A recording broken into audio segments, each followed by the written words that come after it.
फिर ऋषि के चले जाने के बाद फिर शकुंतला वो जंगल में अपने इंतज़ार करती रही और कुछ समय बाद शकुंतला के एक पुत्र हुआ।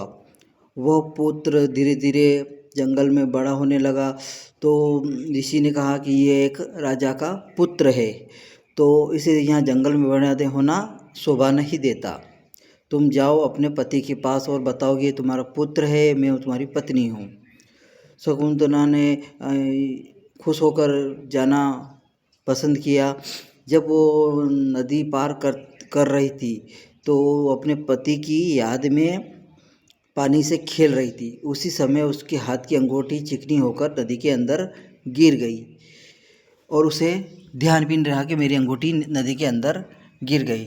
तब वो राजा के महल में राजा के पास पहुंची तो राजा ने पूछा कि क्या सबूत है कि मैं तेरा पति हूँ, ये मेरा पुत्र है। अगर मैंने तुझसे शादी की थी तो कुछ तो हाथ में गिफ्ट वगैरह या इनाम दिया होगा या कुछ तो दिया होगा। तो उस समय उसने हाथ देखा तो उसमें हाथ में अंगूठी नहीं थी, तो वो कुछ ना कह सकी और राजा ने उसे महल से बाहर जाने का आदेश दे दिया और सिपाही बाहर खींचकर आ गए। तब जाकर उस शकुंतला ने ये विचार किया कि अब इस पुत्र को मुझे यहीं जंगल में ही बड़ा करना पड़ेगा। अब धीरे धीरे वो जंगल में वो लड़का भरत बड़ा होने लगा।